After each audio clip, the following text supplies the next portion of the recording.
Eu cumprimento aos amados irmãos com a paz de nosso Senhor e Salvador Jesus Cristo. Estamos iniciando mais uma videoaula da Escola Bíblica Dominical da Igreja Apostólica Verdade e Vida. E como sempre eu quero lembrar aos irmãos que além dessas videoaulas, nós estamos disponibilizando também um esboço escrito de cada uma das lições em formato PDF e também estamos disponibilizando agora os arquivos em PowerPoint, caso algum irmão queira projetar os slides durante a sua aula. E para os irmãos que tiverem interesse nesses materiais adicionais, eu estarei deixando os links para download na descrição do vídeo, logo abaixo, bastando clicar na opção Mostrar Mais e eu estarei deixando os links ali.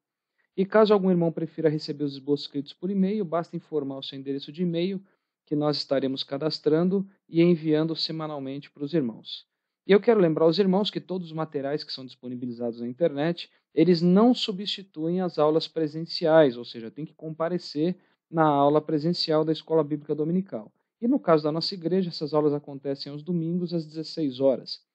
E eu quero ainda aproveitar para pedir para os irmãos que se inscrevam no nosso canal, para que possam assim receber informações de forma automática quando novos vídeos forem postados. E além disso, eu quero pedir para os irmãos também que compartilhem os nossos materiais através das suas redes sociais, ajudando assim a divulgar a palavra de Deus.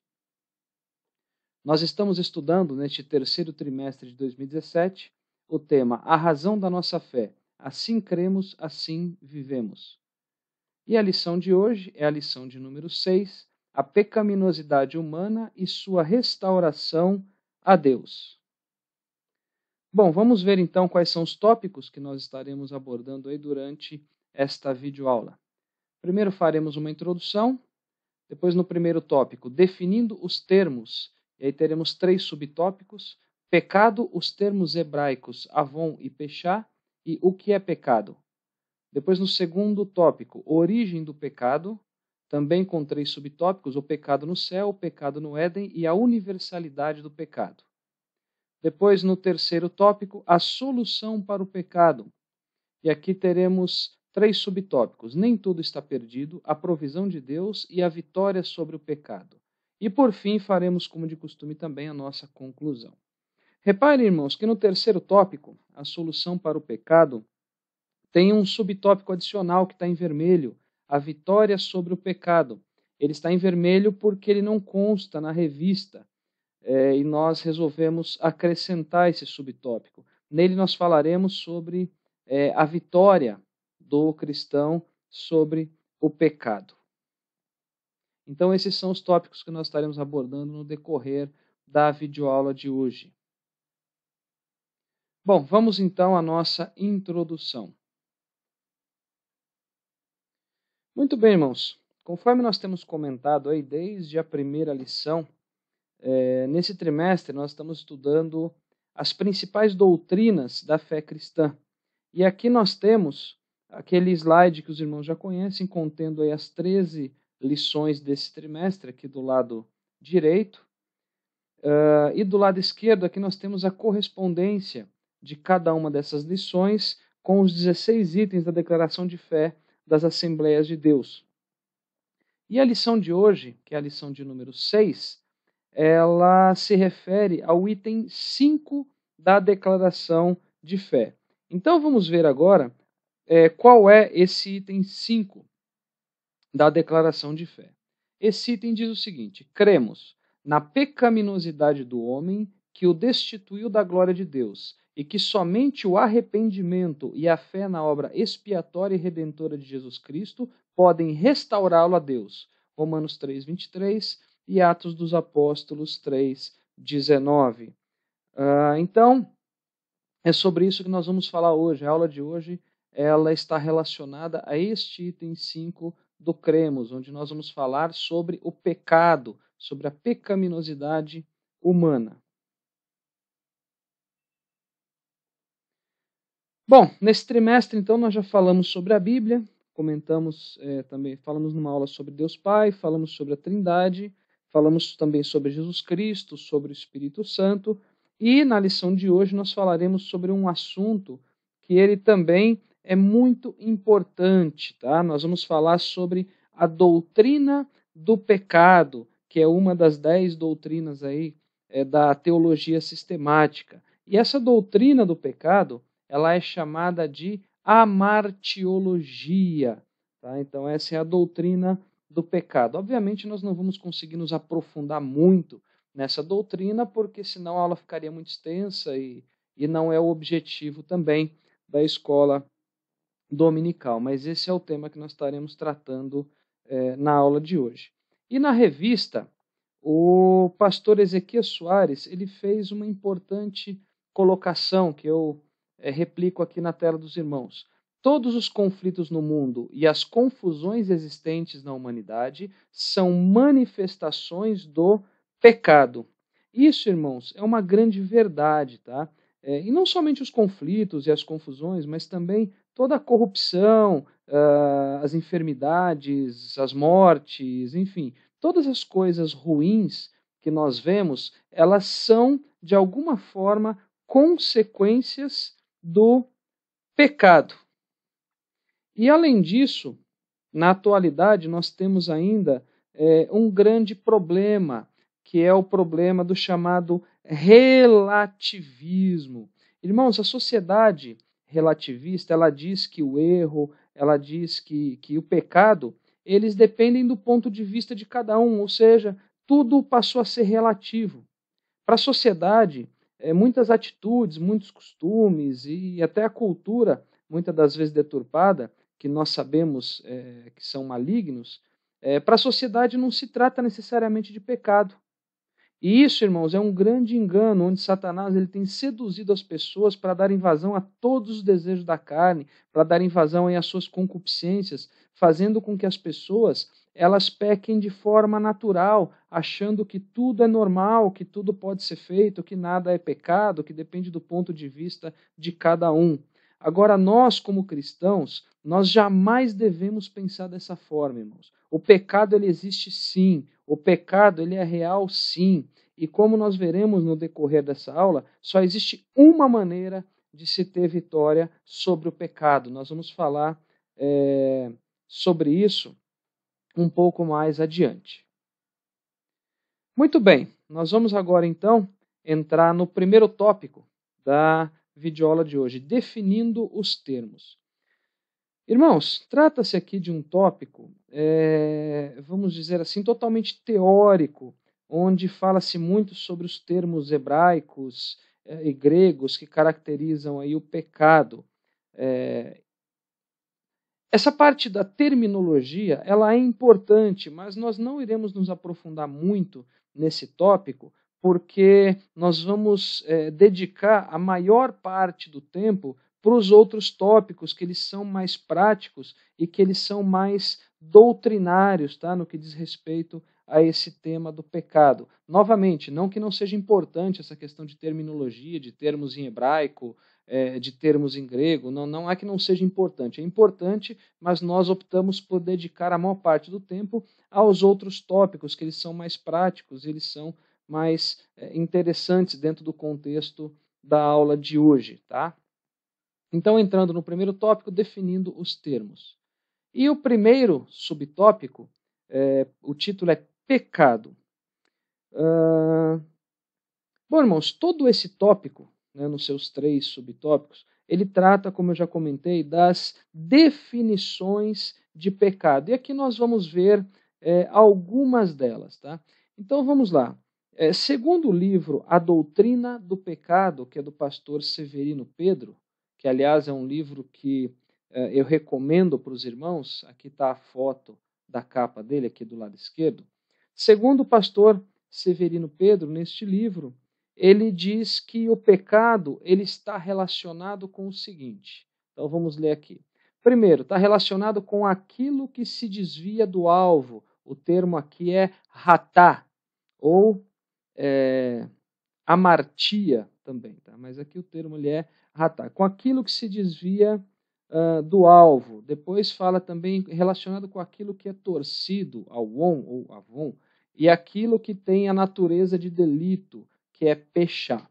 Esses 3 primeiros pontos aqui, irmãos, essas 3 primeiras definições, ratá, pechá e avon, serão comentadas mais adiante, Eu não vou falar sobre elas agora, porque nós vamos ter subtópicos específicos para falar desses três. Tá? Então, passando o mouse aqui para os irmãos verem, ó, esses três aqui, nós vamos falar sobre eles um pouco mais adiante, porque temos subtópicos específicos. Então, passando para o quarto ponto aqui, conforme o pastor Severino Pedro, nesse seu livro A Doutrina do Pecado, ele diz que o pecado ele está relacionado com tudo aquilo que é mal, tá? Aí o termo aqui é ra. Então, aqui, irmãos, essa palavra, como substantivo, essa palavra ra, ela traz a ideia de mal, de aperto, de prejuízo, enfim. E como adjetivo, ela traz a ideia de perverso, daquele que é criminoso, tá? Então, esse termo, ele é usado para designar tudo aquilo que não se deseja. O próximo ponto aqui, constante no livro do pastor Severino Pedro, o pecado está relacionado com o pecado propriamente dito e com o resultado dele. É o que a gente chama de hamartema. Tá? Então aqui, irmãos, é uma coisa bastante direta. Esse termo diz respeito ao pecado tendo sentido da palavra propriamente dita, ou seja, o sentido do resultado de pecar. O resultado de pecar é o pecado. Então ele é a definição assim talvez mais direta.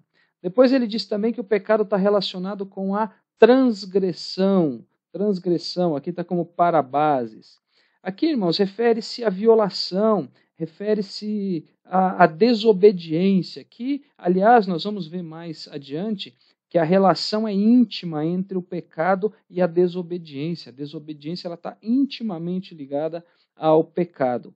Muito bem, quando a gente fala sobre transgressão, é importante saber que a transgressão ela é um ato de desobediência, de uma desobediência consciente e também deliberada. Tá? Então, essa é a definição do parabases. Aí.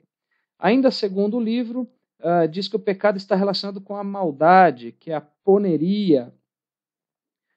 Então, aqui, o próprio nome maldade aqui ele já é autoexplicativo. Né? Tem relação com tudo aquilo que é mal, tem relação também com malícia e com iniquidade. O pecado também está relacionado com aquilo que é falso, que é o termo aqui é paraptoma. Aqui nós podemos falar sobre a questão da mentira, do engano, do engodo, da falsa aparência, enfim. Ainda com relação a esse livro, o pecado está relacionado também com a ilegalidade, que é a anomia. Aqui é simples, né, irmãos? Ilegalidade, aquilo que é ilegal, é tudo que é contrário à lei. Tá? Então, isso é ilegal. O pecado também tem relação com isso, ser contrário à lei. E, por fim, ele fala também que o pecado ele está relacionado com a injustiça, a díquia, aqui é o termo. Então tem o sentido também de erro, de impiedade, de não ser justo ou justificado. Enfim, irmãos, são algumas definições simples e rápidas desse livro, A Doutrina do Pecado. No esboço a gente vai colocar mais algumas informações aí para os irmãos, e eu recomendo os irmãos que tiverem condições e tempo, que comprem este livro e leiam, que ele é bastante detalhado, né? Ele traz bastante informação, ele é bastante rico no ensino aqui sobre o pecado. É um livro muito bom. Aliás, os livros do pastor Severino Pedro, eles costumam ser muito bons. Eu tenho outros aqui também, e eles são muito bons. Então, enfim, temos aí algumas definições conforme este livro que eu comentei. E apesar, irmãos, de existirem muitas definições, como nós vimos, tem até mais definições do que essas que foram apresentadas no slide anterior, a mais comum delas é a amartia ou ratá. Aqui o pastor Ezequiel Soares ele escreveu como chatá e pronunciando ratá. Esse é o primeiro item do slide anterior que a gente disse que ia comentar sobre ele num subtópico específico. Tá? Então aqui significa literalmente, irmãos, errar o alvo. Tá? Essa definição é a definição mais comum, é a mais comumente assim utilizada. Então significa errar o alvo, ou seja, o pecado ele representa uma falha. Por quê? Porque errar o alvo aqui ele é sinônimo também de desviar-se do caminho, de desviar-se do rumo, tá? E é importante saber que esse termo, ratá ou amartia, ele também sugere alguém que erra o alvo, mas de forma proposital, tá? Erra o alvo propositadamente, ou seja, ele atinge outro alvo, mas de forma intencional. Não é aquela coisa de, a pessoa mirou no alvo correto e sem querer ela errou, ela não teve habilidade para acertar. Aqui tem uma conotação de algo que é feito de forma intencional, de forma proposital, ou seja, não se trata de uma ideia passiva de erro, mas de uma ação proposital. E nós podemos entender, então, que o ser humano ele tem um alvo, ele tem sempre um alvo definido por Deus para alcançá-lo.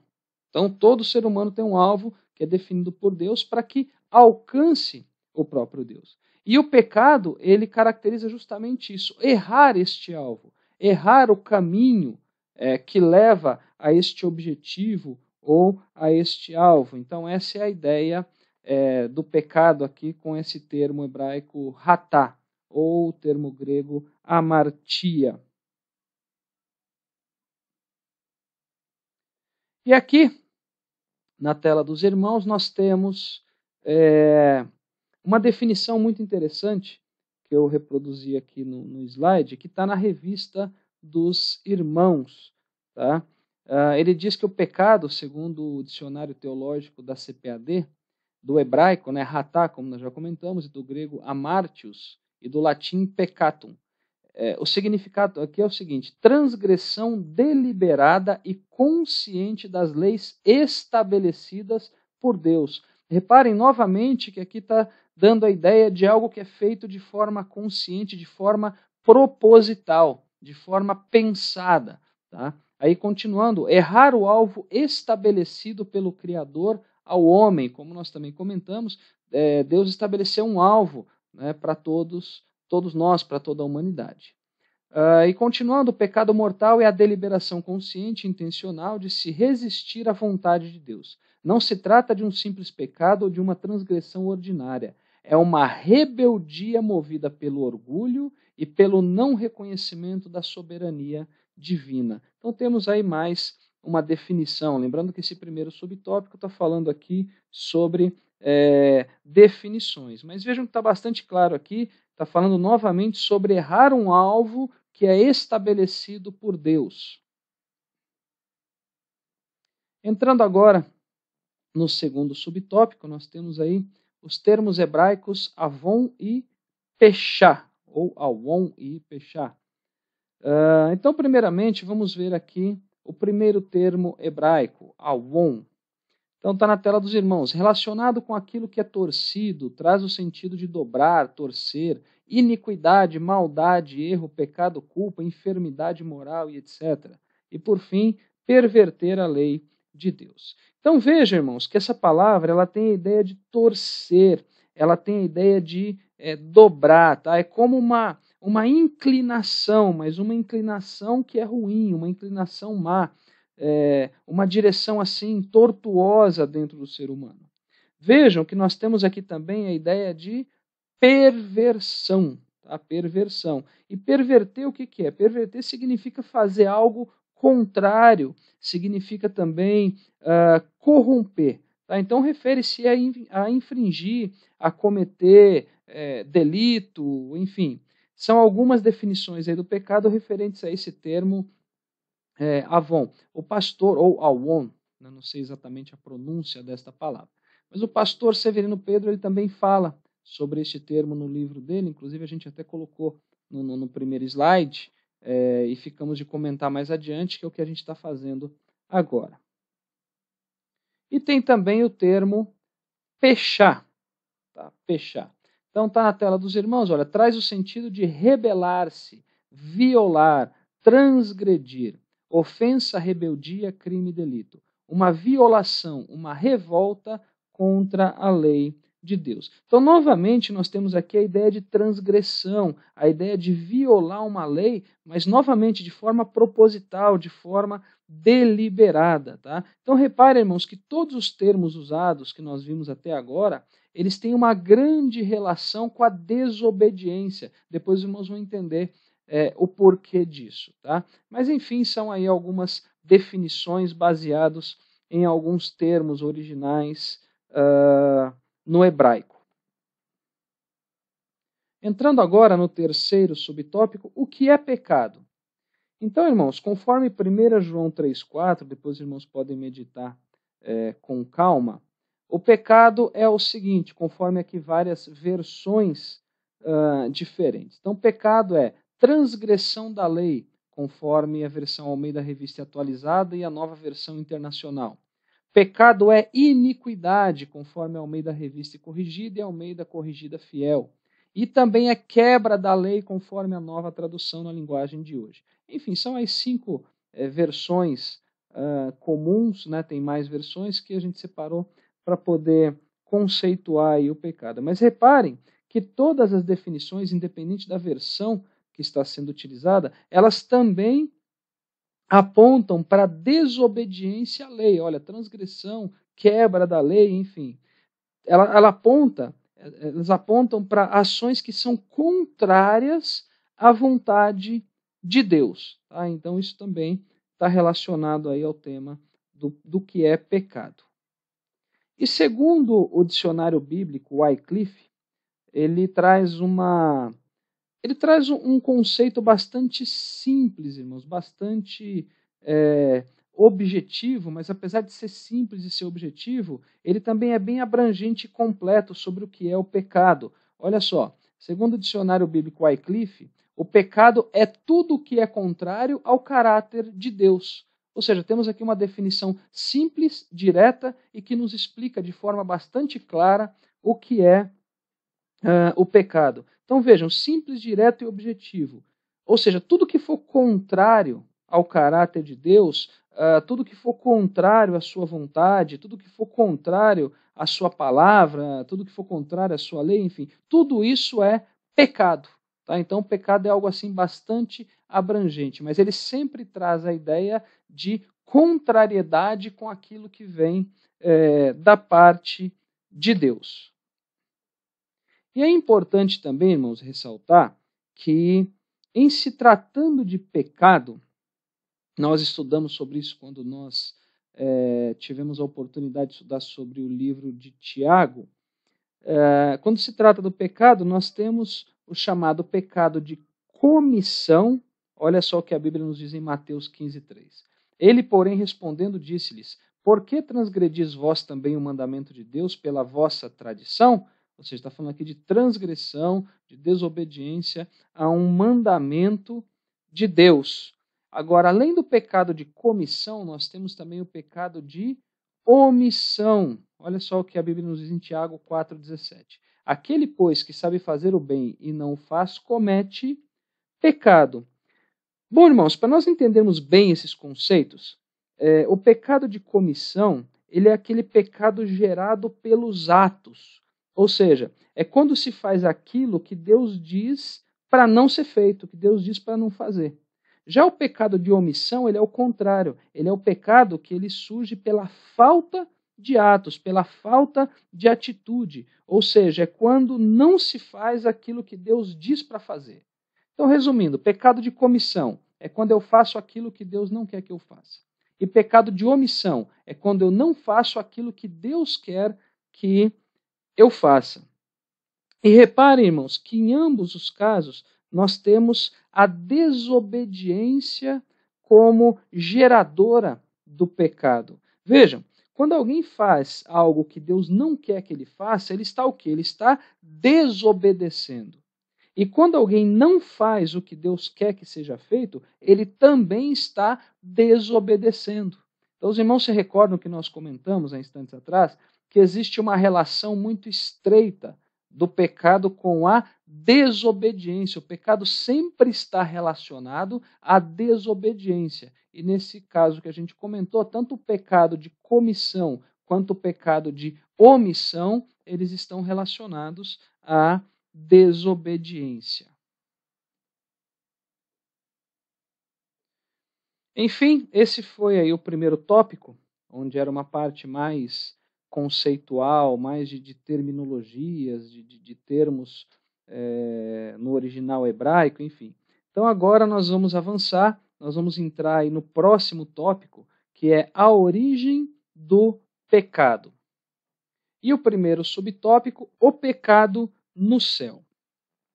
Bom, irmãos, nós sabemos que o primeiro a pecar, ele não foi Adão, como muitas pessoas acreditam, mas sim foi Lúcifer, ou seja, o primeiro pecado, a origem do pecado, ela não foi na terra, mas ela foi no céu. Lúcifer, ele foi um querubim, ele foi um anjo, um querubim ungido, só que um querubim que se rebelou contra Deus. E os relatos a respeito dele, eles podem ser divididos da seguinte maneira. Então vamos lá. A primeira parte, ela se refere ao seu estado original, ou seja, como ele era, como Lúcifer era antes de se rebelar contra Deus. Essa descrição está lá em Ezequiel, no capítulo 28, nos versículos de 11 a 15. Os irmãos podem meditar com calma depois. Mas enfim, apenas para resumir, a Bíblia diz que ele era, em algumas versões, o sinete da perfeição. Diz que ele era cheio de sabedoria, ele era cheio de formosura, enfim, que ele estava no Jardim do Éden, que ele usava vários tipos, todos os tipos ali de pedras preciosas. E a Bíblia diz ainda que ele era um querubim ungido, que ele havia sido estabelecido no Monte Santo de Deus. E um ponto bastante interessante aqui, irmãos, a Bíblia afirma que ele era perfeito nos seus caminhos desde que ele tinha sido criado. Então ele era perfeito nos seus caminhos. Só que a Bíblia é muito clara também em afirmar que isso era verdade até que se achou iniquidade nele. Então, esse foi o estado original dele. Essas são as características dele antes de se rebelar contra Deus, antes de se rebelar contra o Criador. Ele era formoso, ele era sábio, enfim, ele tinha características assim muito positivas. Então, esse era o estado original dele. E depois nós temos em Ezequiel 28 ainda, só que agora nos versículos 16 a 19, o relato dos motivos da sua queda, dos motivos da queda de Lúcifer. A Bíblia diz que o coração dele se elevou por causa da sua formosura e que a sabedoria dele foi corrompida por causa do seu esplendor. Aí, enfim, fala também da multidão aí de iniquidades dele. Então ali tem todo o descritivo dos motivos da sua queda. E na terceira parte, nós temos em Isaías, no capítulo 14, nos versículos de 11 a 16, o castigo que ele recebeu por se rebelar.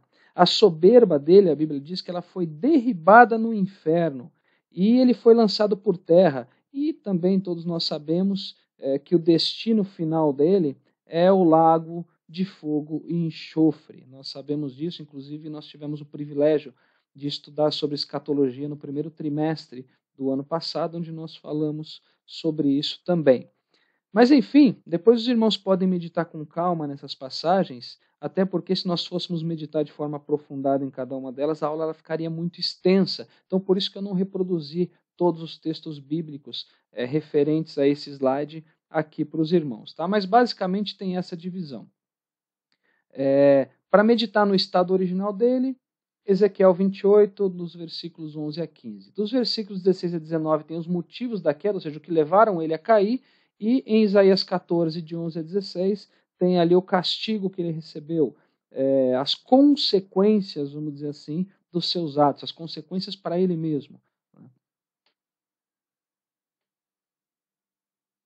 E ainda, irmãos, sobre o pecado no céu, vamos meditar aqui em 2 versículos. Vamos meditar em Isaías 14, nos versículos 13 e 14. Tá? Então diz assim, a palavra de Deus: E tu dizias no teu coração: Eu subirei ao céu, e acima das estrelas de Deus exaltarei o meu trono, e no monte da congregação me assentarei, da banda dos lados do norte. subirei acima das mais altas nuvens e serei semelhante ao Altíssimo. Então, irmãos, reparem que os versículos eles iniciam dizendo: e tu dizias no teu coração. Irmãos, isso significa que o pecado ele nasceu no coração de Lúcifer, como um pensamento, mas que não ficou somente no pensamento, mas algo que ele se empenhou para colocar em prática. Obviamente, ele não conquistou isso que ele almejava, mas ele fez algo, ele colocou as ações em prática para tentar fazer com que isso acontecesse. Então, ele se rebelou contra Deus. E na continuação desses versículos, nós vemos que ele tentou contra a Trindade. Ele tentou contra o Pai, contra o Filho e contra o Espírito Santo, através do quê? Através das suas declarações, que elas eram presunçosas. Ele era alguém presunçoso. Tá? Vejam só, os versículos eles continuam dizendo o seguinte, está em destaque aí nos irmãos, na tela dos irmãos. Ó. Eu subirei ao céu e acima das estrelas de Deus exaltarei o meu trono. Nessa declaração, irmãos, ele tentou contra quem? Ele tentou contra o Filho, ou seja, ele tentou contra Jesus. Como é que nós sabemos disso? Ele diz que ele quis exaltar o seu trono acima das estrelas. E o termo estrelas, no original hebraico, ele é o mesmo que é usado para falar de Jesus lá em Apocalipse 22, 16. Então, ou seja, nesta afirmação, nesta declaração, ele tentou ao Filho, ele tentou a Jesus. Depois ele continuou dizendo: e no monte da congregação me assentarei, da banda dos lados do norte. Aqui, irmãos, ele tentou contra quem? Ele tentou contra o Espírito Santo. Veja, ele diz, aqui o versículo, que ele quis assentar-se na banda do norte. E o norte, o que é? O norte ele é o lugar do vento. E o norte também é aquele ponto cardeal que dá direção para os navegantes. Se a gente for pegar uma bússola, a bússola sempre aponta para o norte. Então a gente vê o norte como uma direção, como um direcionador.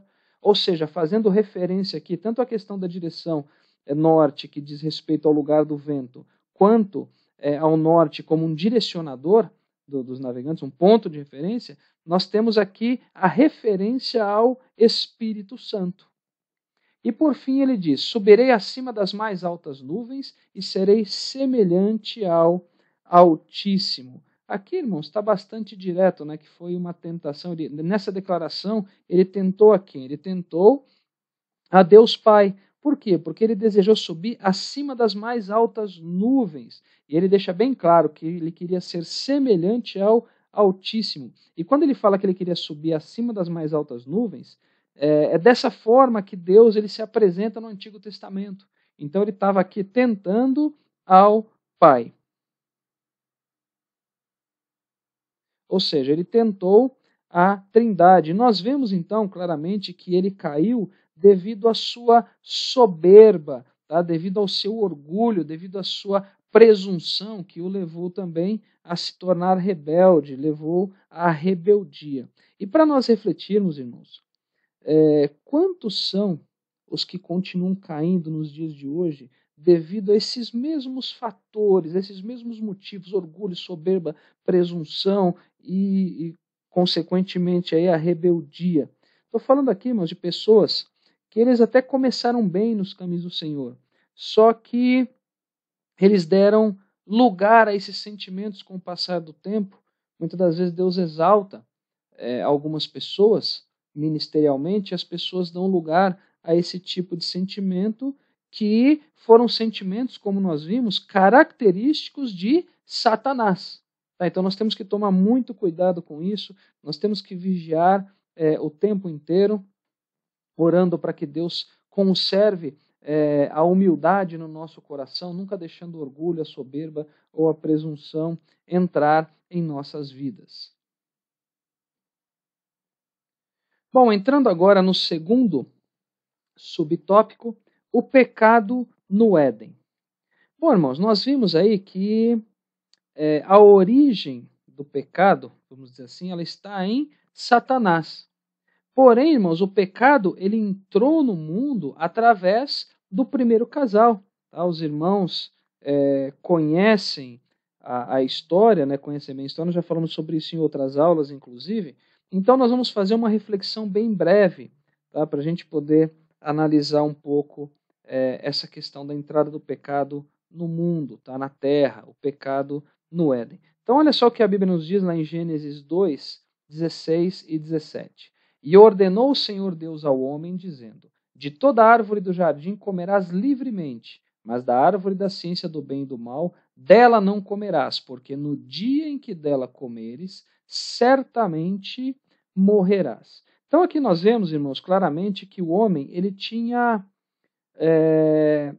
tudo do bom e do melhor à sua disposição. E o melhor de tudo, a Bíblia, ela afirma que o homem tinha a presença de Deus. Como é que nós sabemos disso? Porque a Bíblia diz que Deus visitava ele todo final de tarde. E a única coisa que Deus lhe ordenou é que o homem não comesse da árvore da ciência ou do conhecimento do bem e do mal. Então Deus ele estava exigindo ali o quê? Obediência. Obediência incondicional. E olha só agora o que a Bíblia diz em Gênesis 3:6. E vendo a mulher que aquela árvore era boa para se comer e agradável aos olhos, e árvore desejável para dar entendimento, tomou do seu fruto e comeu, e deu também a seu marido, e ele comeu com ela. Aqui, irmãos, nós vemos que Adão e Eva, eles não obedeceram a Deus, e eles comeram da árvore da ciência do bem e do mal. E isso, irmãos, fez com que o pecado entrasse no mundo. Tá? Lembram-se quando nós comentamos que o pecado ele está relacionado com a desobediência? Os irmãos lembram disso? Foi exatamente isso que aconteceu aqui. Ou seja, o pecado ele teve origem no céu, como nós vimos. Porém, na terra, o pecado ele teve início com a desobediência de Adão e Eva. Tá? E com a entrada do pecado no mundo, o pecado ele trouxe consigo aí ele trouxe consigo consequências, porque todas as atitudes elas têm consequências. E nós vamos ver aqui algumas dessas consequências, tá? Não todas, obviamente. Então vamos lá. Primeira delas, expulsão do jardim do Éden e da presença de Deus. Bom, os irmãos sabem que Adão e Eva eles foram expulsos do jardim do Éden e o pior de tudo é que eles deixaram de desfrutar da presença de Deus. E isso, irmãos, também ocorre na atualidade. Infelizmente, muitas pessoas não percebem que o pecado ele faz com que nós nos afastemos da presença do Senhor, ou seja, que a gente pare de desfrutar da presença do Senhor. Então, essa é uma das consequências do pecado. Uma outra consequência, o pecado ele trouxe punições físicas. Né? Por quê? Porque após o pecado, o homem ele passou a estar sujeito a enfermidades, a doenças, a dores, enfim, e o próprio desgaste natural do corpo devido à idade. Uma outra consequência aí, a punição da morte física. Né? Antes do pecado, o homem ele não estava sujeito à morte, porém, com a entrada do pecado, a morte passou a ser uma realidade na vida do homem. Depois, um pouco mais adiante, nós vamos falar novamente sobre essa questão da morte. Nós vamos ver que não se trata somente da morte física. Tá? Mais adiante, no próximo tópico, a gente vai falar sobre isso. Uma outra consequência, conflito contínuo moral e espiritual. O que é isso, irmãos? Isso aqui é o seguinte, a partir do pecado,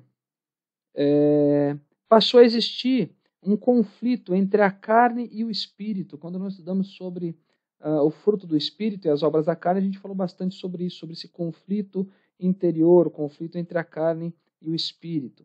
Uma outra consequência, a morte espiritual, né, que seria a pior das consequências aí, que é a separação. Nós vamos ver mais adiante que morte significa separação, separação entre o homem e Deus.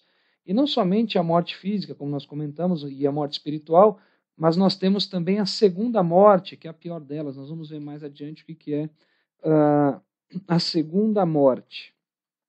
Vamos ver aqui uma outra consequência, herança do pecado para todos os descendentes.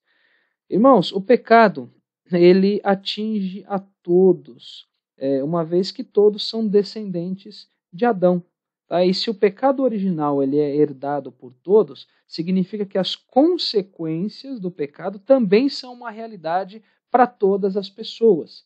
Tá? Então, essa é uma outra consequência.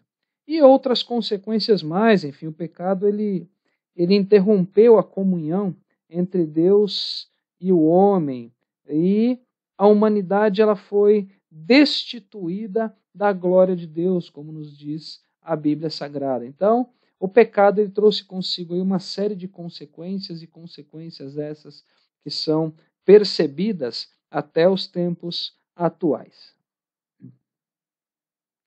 Bom, entrando agora no terceiro subtópico, a universalidade do pecado.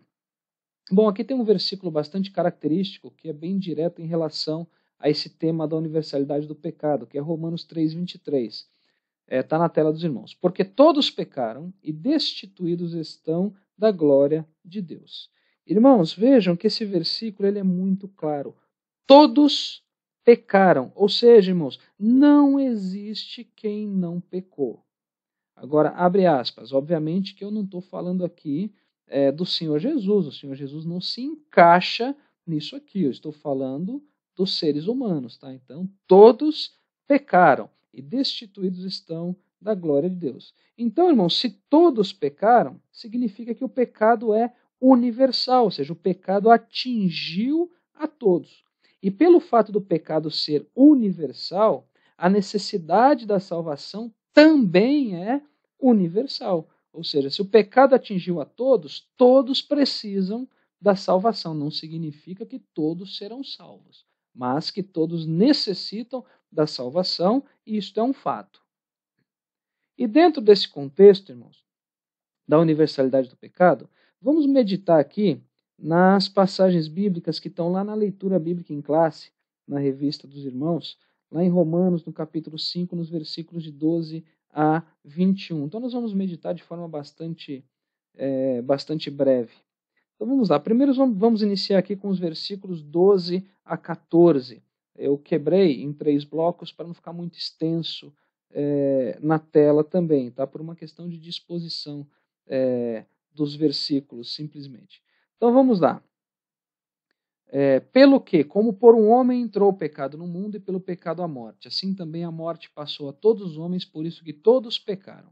Porque até a lei estava o pecado no mundo, mas o pecado não é imputado não havendo lei.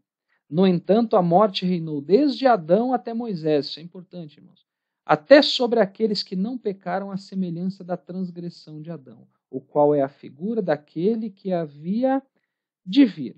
Então vamos lá, os versículos eles começam dizendo que pelo que, como por um homem entrou o pecado no mundo, tá? Então o que nós temos aqui, irmãos? Nós já falamos sobre isso no tópico anterior. Por causa de Adão, o pecado ele entrou no mundo, devido ao quê? Devido à sua desobediência, devido ao fato dele ter desobedecido uma ordem explícita de Deus. Depois os versículos continuam dizendo, e pelo pecado a morte. Então, por causa de um homem, quem foi esse homem? Adão, o pecado entrou no mundo. E ele trouxe uma consequência. Né? Pelo pecado veio a morte. Então, o pecado, como nós vimos, ele trouxe consequências. E dentre essas consequências estava também a morte. Continuando, assim também, a morte passou a todos os homens, por isso que todos pecaram. Muito bem, irmãos. Adão, ele representa toda a humanidade. E todos pecaram, como nós já comentamos, por serem descendentes de Adão. E, consequentemente, a morte passou para todos. Ou seja, irmãos, todos receberam a morte como herança. Herança do quê? Do pecado de Adão.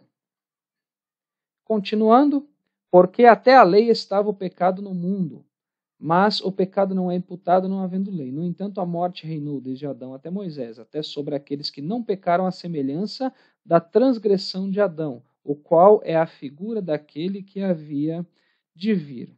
Então, irmãos, aqui, a lei, ela foi dada na época de Moisés, os irmãos sabem disso, Porém, irmãos, mesmo não tendo sido, mesmo a lei não tendo sido especificada, não tendo lei para obedecer ou para violar, as pessoas que viveram de Adão até Moisés, elas também pecaram. É isso que o versículo está dizendo. A lei veio só em Moisés. Então de Adão até Moisés não tinha pecado? Tinha pecado sim. É isso que está dizendo aqui. Todos pecaram, inclusive os que são anteriores a Moisés. Então é mais uma prova de que o pecado ele é universal, ou seja, o pecado ele atingiu a todos.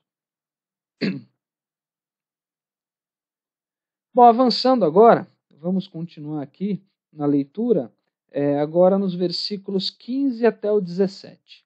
Mas não é assim o dom gratuito como a ofensa, porque se pela ofensa de um morreram muitos, muito mais a graça de Deus e o dom pela graça, que é de um só homem, Jesus Cristo, abundou sobre muitos. E não foi assim o dom como a ofensa, por um só que pecou, porque o juízo veio de uma só ofensa, na verdade, para a condenação. Mas o dom gratuito veio de muitas ofensas para a justificação. Porque, se pela ofensa de um só a morte reinou por esse, muito mais os que receberam a abundância da graça e do dom da justiça reinarão em vida por um só, Jesus Cristo. Glórias a Deus. Então, irmãos, nós temos aqui, iniciando, mas não é assim o dom gratuito como a ofensa, porque se pela ofensa de um morreram muitos, muito mais a graça de Deus e o dom pela graça, que é de um só homem, Jesus Cristo, abundou sobre muitos. Então, o que nós temos aqui? Irmãos, um único ato de Adão, aquele ato de desobediência, ele determinou a natureza do mundo. Só que também um único ato de Cristo determinou a natureza da eternidade. Tá? O dom gratuito do perdão, através de Jesus, é oposto, ele é contrário àquele efeito da transgressão. Tá? E não somente é contrário, mas ele também é muito maior, este efeito. Tá? Então, aqui está falando sobre a ofensa e está falando sobre a graça, tá? Então, e está falando sobre abundância também, ou seja, nós temos situações opostas, nós temos de um lado a transgressão e do outro lado nós temos o perdão, sendo que o efeito daquilo que vem da parte de Cristo também é muito maior.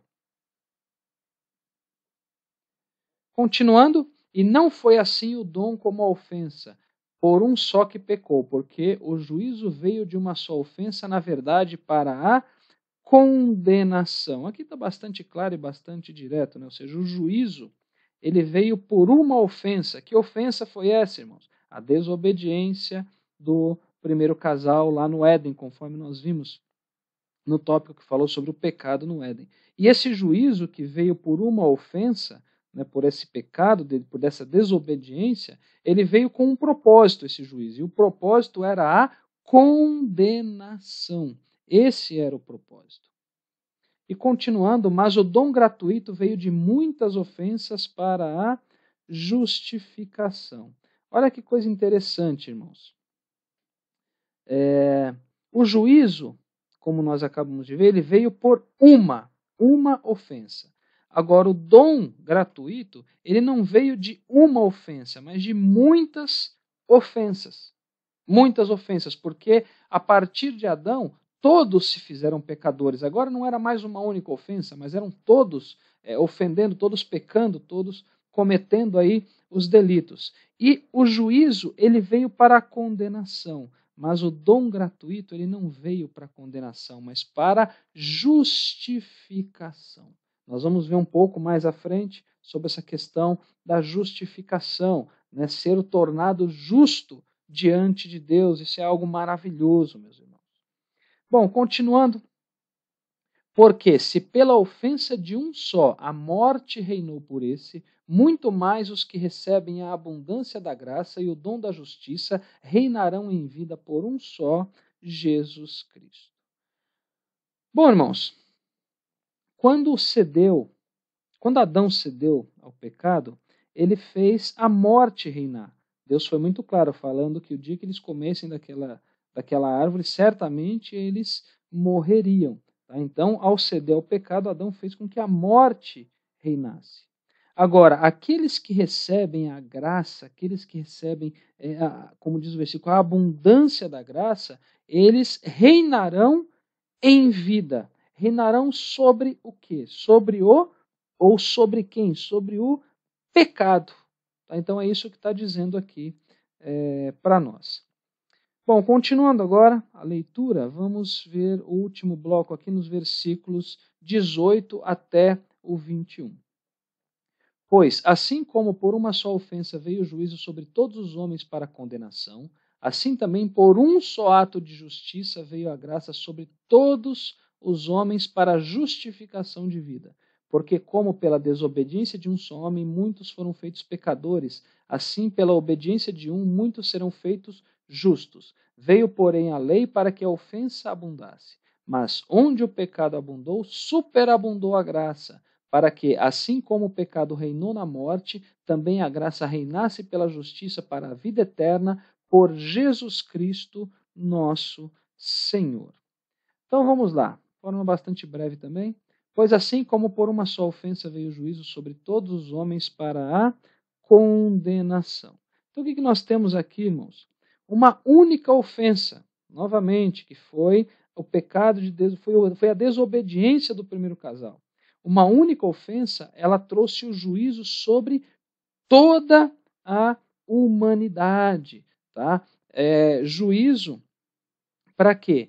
Para condenação, como nós vimos nos slides anteriores. E condenação essa eterna.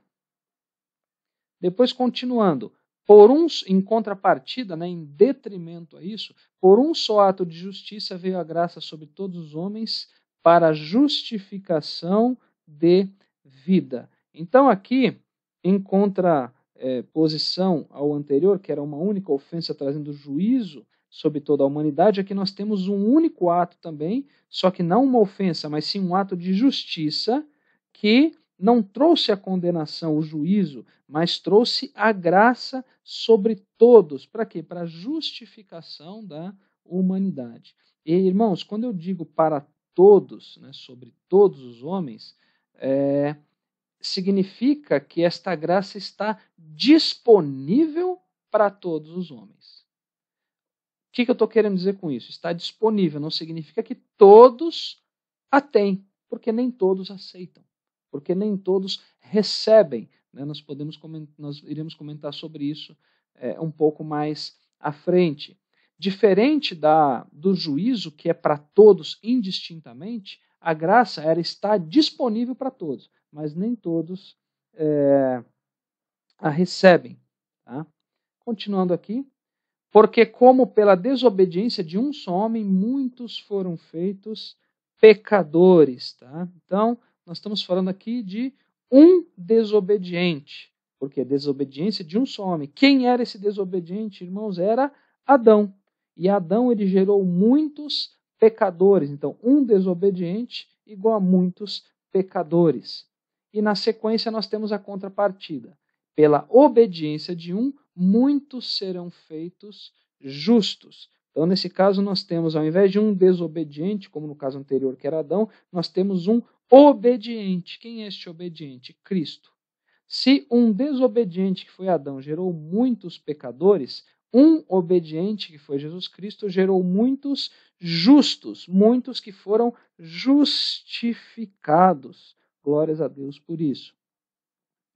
Aí nós temos aqui na sequência, veio, porém, a lei para que a ofensa abundasse, mas onde o pecado abundou, superabundou a graça. Tá? Então aqui também está bastante claro para nós que a graça de Deus ela foi muito maior do que o pecado. Tá? Ela foi numa proporção muito maior, não tem como comparar. E por fim nós temos como o pecado reinou na morte, também a graça reinasse pela justiça para a vida eterna. Tá? Então, irmãos, antes do sacrifício de Jesus, o pecado ele reinava. E após o sacrifício de Jesus, a graça, ela acabou com o reinado do pecado. Veja, irmãos, não significa que o pecado deixou de existir, mas ele deixou de reinar na vida daqueles que recebem, que se arrependem de seus pecados e recebem a Jesus como Senhor e Salvador. O pecado continua existindo, mas ele passa a não reinar mais nessas pessoas. Significa que essas pessoas, elas têm, nós, no caso, nós temos liberdade. Liberdade para quê? Para fazer o que eu quero? Não. Liberdade para dizer não ao pecado, porque ele não reina mais sobre a minha vida. E terminando este bloco de versículos, por Jesus Cristo nosso Senhor. Ou seja, irmãos, aqui também está bem fácil. Tudo isso só foi possível por Jesus Cristo.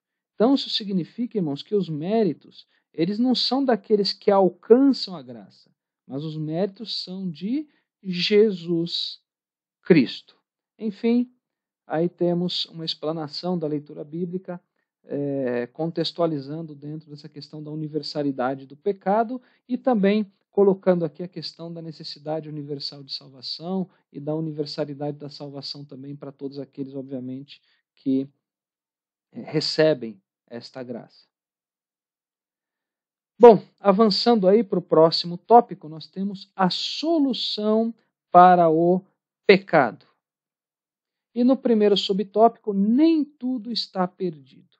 Bom, irmãos, nós vimos que o pecado, ele atingiu a todos indistintamente, tá? E a consequência, como nós vimos, era a morte. Mas, como diz o título desse subtópico, nem tudo está perdido. Tá? Então, vamos ver o que a Bíblia diz em Efésios, capítulo 2, versículos 4 e 5. Vejam só.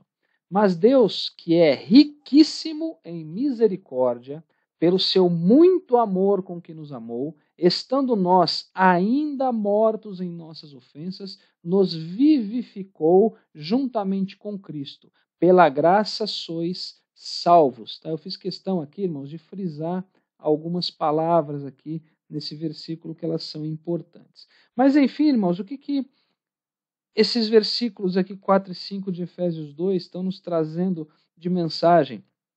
Que em lugar de deixar que a humanidade pecadora ela vivesse uma vida sem valor e sem esperança, e obviamente terminando com a morte, que é a consequência do pecado, Deus, como diz os versículos, que é riquíssimo em misericórdia, ele agiu em favor da humanidade, ou seja, ele agiu em nosso favor. Por quê? Como nos diz os versículos aqui, pelo seu muito amor com que nos amou. Está muito claro, nós estávamos mortos em ofensas, em outro versículo diz que nós estávamos mortos em nossos delitos e pecados, mas Deus, ele nos vivificou, ou seja, Deus, ele nos deu vida. De que forma? Através de Jesus Cristo. Jesus, ele derrotou o pecado e a morte através do quê? Através da sua morte e da sua ressurreição. E assim, ele ofereceu vida espiritual a todos os que estavam mortos no pecado. É isso que nós estamos vendo aqui nesses versículos, irmãos.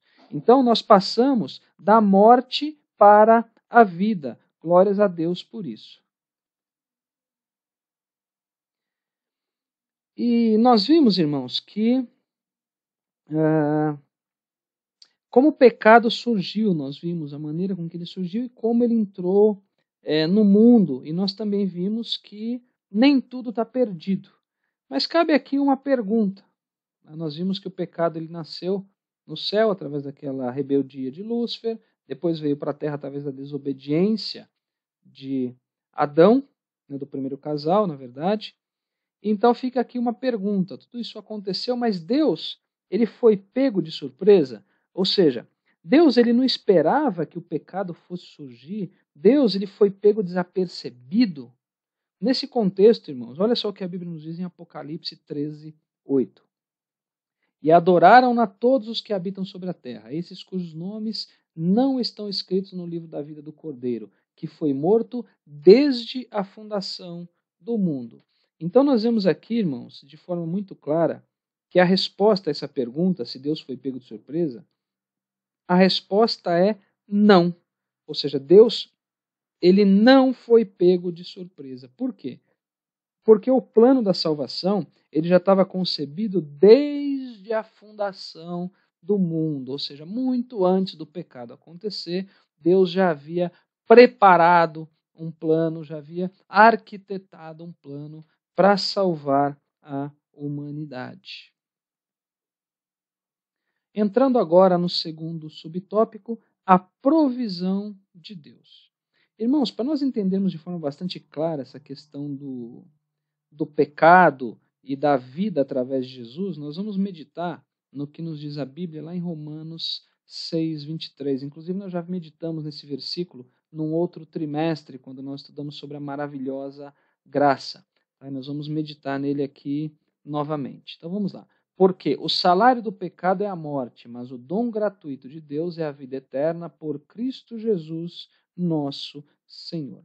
Então aqui diz que o salário do pecado é a morte. Então, como eu já havia comentado anteriormente, nós vamos agora entender um pouco melhor, um pouco mais sobre a morte. Então vamos lá. Morte, irmãos, na Bíblia significa separação. Separação.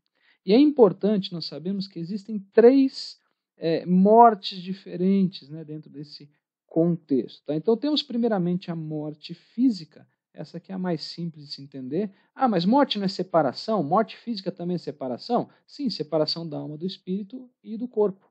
Tá? A alma e o espírito se separam do corpo. Nós temos, além da morte física, também a morte espiritual, que também é uma separação. Separação do quê? Separação entre o homem e Deus. Tá? A partir do momento que o pecado surgiu, passou a existir também a morte espiritual, mas como nós vimos no subtópico anterior, nem tudo está perdido. Agora, tem também a terceira morte, que é o terceiro tipo de morte, que é a chamada segunda morte. Para esta daqui, não existe solução, porque ela é a separação eterna de Deus. Tá? Então, é a separação eterna de Deus. Muito bem, irmãos. O pecado ele trouxe, então, a morte, que significa a separação. Então, isso significa que a morte ela fez com que passasse a existir como um abismo entre Deus e o homem, ou seja, uma grande separação que impossibilitava o homem de se aproximar de Deus. Tá? E voltando agora ao Romanos 6:23, ele diz que o salário do pecado, aqui ele fala sobre o salário do pecado, que ele diz que é a morte. Irmãos, vamos entender aqui essa passagem. Salário nada mais é do que uma recompensa, do que a paga por um serviço que foi realizado, ou seja, aquilo que se recebe por algo que se fez. Então é uma remuneração. Aí nós temos aqui no versículo a remuneração pelo pecado, que é a morte, tá? E em Romanos 3:23, os irmãos conhecem bem esse versículo, diz que todos pecaram e destituídos estão da glória de Deus, tá? Então, o salário do pecado é a morte. Então, todos pecaram, ou seja, todos teriam este salário que é a morte, essa recompensa pelo pecado, que é a morte, tá? Que é a morte. Agora, em contraste a isso, irmãos, o versículo fala sobre o dom gratuito de Deus, ou seja, ele fala sobre um presente de Deus, sobre um dom que ele é gratuito. Ou seja, irmãos, diferente da morte, que é a recompensa, vamos dizer assim, pelo pecado, é o salário do pecado, o dom de Deus ele é gratuito. Ou seja, não se recebe o dom de Deus por merecimento. A morte, sim, se recebe por merecimento.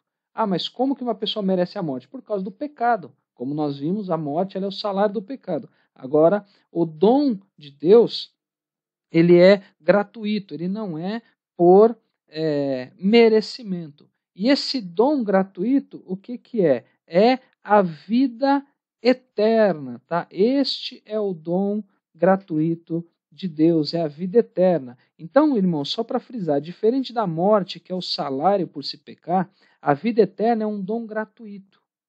Só que, reparem que ainda continua existindo um abismo, uma separação entre o homem e Deus. Está aqui no desenho dos irmãos para ilustrar. Olha, existe aqui um buraco ainda, existe ainda uma separação. Agora, então, como que seria possível ter acesso a essa dádiva, a esse dom gratuito de Deus? A resposta está no mesmo versículo, tá? Por Jesus Cristo. Então, irmãos, esse dom, ele é através de Jesus Cristo, tá? Isso, irmãos, porque para transpor esse abismo, de um lado está o homem, do outro lado está Deus, para transpor esse abismo era necessário que um mediador, tá? Um mediador que expiasse a culpa, um mediador que cumprisse a pena, que pagasse o resgate pela vida da humanidade, que pagasse o resgate pela nossa vida. E por que isso? Porque o homem não tinha condições de fazer isso. O homem não tinha condições de se auto-expiar, de pagar esta dívida. Tá? O homem não tinha condições. Então precisava de um mediador. E Jesus, então, ele fez essa mediação através da sua morte vicária, ou da sua morte substitutiva lá na cruz do Calvário, e também através da sua ressurreição. Tá? Jesus, ele venceu o pecado. Na sua morte, ele cumpriu também a pena do pecado, e na sua ressurreição, ele venceu a consequência do pecado, que é a morte. Então, novamente, Jesus, ele venceu o pecado, porque ele viveu aqui, ele não teve pecado. Na sua morte, ele cumpriu a pena que estava estabelecida pelo juízo de Deus, que era a morte, como consequência do pecado, e na sua ressurreição ele venceu a morte. Então ele venceu tanto o pecado quanto a consequência do pecado, que é a morte. Tá? Então é como se fosse criada uma ponte entre o homem e Deus. Então está aqui esta ponte agora. Existe a possibilidade de se atravessar para que o homem tenha novamente acesso a Deus. Tá? Então ele passou a ter uma ponte para poder novamente se achegar a Deus. Então passou a existir essa ponte. Agora, para se atravessar essa ponte, é necessário o chamado novo nascimento. Depois os irmãos podem meditar lá em João 3, de 5 a 7, que diz que é necessário nascer da água e do Espírito. Não vou me aprofundar muito nesse tema, irmãos, porque nós teremos uma lição específica que vai falar sobre a necessidade do novo nascimento, que é a lição de número 7, é a próxima lição. Tá? Mas só para continuar dentro do contexto que nós estamos tratando, então é necessário nascer da água e do Espírito. Nascer da água, o que é? É ter seus pecados lavados e purificados através do arrependimento, lavados ali pelo sangue de Jesus. E nascer do Espírito é ter a natureza restaurada pelo Senhor Jesus. Tá? E a partir daí, a partir do novo nascimento, nós nos tornamos novas criaturas, como diz lá 2 Coríntios 5,17, aquele que está em Cristo, nova criatura é. As coisas velhas passaram, mas que tudo se fez novo. Então passa-se agora a ter acesso à salvação, passando aí por 3 estágios. Tá? O primeiro deles é a chamada justificação, ou seja, o pecador ele é tornado justo diante de Deus, obviamente após se arrepender e receber Jesus Cristo como Senhor e Salvador. Tá? Isso é um ato instantâneo. Depois nós temos a regeneração. Regeneração é aquela operação feita pelo Espírito Santo que nos garante a transformação, a mudança de condição. E por fim, aqui o terceiro estágio, nós temos a santificação. Os irmãos sabem que ser santo significa ser separado. Separado do quê? Separado do pecado e separado do mundo no que se refere à forma de viver do mundo. Não é estar separado do mundo de se isolar de tudo e de todos, não é isso. Mas é ser separado do modo de viver do mundo. E nós estamos falando aqui de um ato do Espírito Santo no interior do crente, mas que acaba sendo refletido nas suas ações, nos seus atos exteriores. Tá? Lembrando de novo, a justificação ela é instantânea, mas agora a santificação não. A santificação ela é progressiva. E a partir daí tem-se acesso à salvação. E então é possível passar da morte para a vida, ou seja, é possível transpor a ponte sobre o abismo que separava o homem de Deus. Bom, agora vamos para o terceiro subtópico, que é aquele que eu comentei que não consta na revista, mas que nós entendemos ser interessante aí adicionar, não é um subtópico muito extenso, não. É a vitória sobre o pecado. Então vamos lá. O pecado, como nós vimos, ele trouxe como uma das consequências, ou vamos dizer assim, a maior das consequências, a morte, ou a separação, né? A separação aí entre o homem e Deus, conforme nós aprendemos. Então nós temos aqui o pecado como sendo uma causa, e nós temos a morte como sendo a consequência dessa causa. E nós sabemos que se nós eliminarmos a causa, nós também eliminaremos a consequência. Ou seja, irmãos, se nós eliminarmos o pecado, significa que nós eliminaremos, consequentemente, a morte. Então, o que eu estou dizendo aqui, irmãos? Que é necessário vencer o poder da morte. De que forma isso? Eliminando a sua causa, que é o quê? É o pecado. Então, a pergunta que fica é: como eliminar o pecado? A resposta, irmãos, é simples e direta: através de Jesus Cristo. Olha só o que a Bíblia nos diz em Atos dos Apóstolos 4:12. E em nenhum outro há salvação, porque também debaixo do céu nenhum outro nome há dado entre os homens pelo qual devamos ser salvos. E quando nós falamos, irmãos, sobre eliminar ou sobre vencer o pecado, vamos colocar assim, nós devemos entender que existem estágios nesse contexto. Tá? Então, o processo ele segue a seguinte sequência, para a gente entender melhor. Obviamente, sequência é essa que se inicia depois da conversão. Primeiro há a conversão, há o arrependimento dos pecados e a aceitação de Jesus como Senhor e como Salvador. Então, a partir daí, nós temos o primeiro estágio. Que estágio que é esse? Libertação da condenação. O que é isso, irmãos? O salvo ele é liberto da condenação do pecado. De que forma? Pela justificação, que nós já falamos sobre isso, que é ser tornado justo diante de Deus. Então, todo crente salvo, ele está livre da condenação do pecado, conforme está lá em Romanos 8:1. Olha só. Portanto, agora nenhuma condenação há para os que estão em Cristo Jesus, que não andam segundo a carne, mas segundo o Espírito. Então está muito claro, nenhuma condenação há.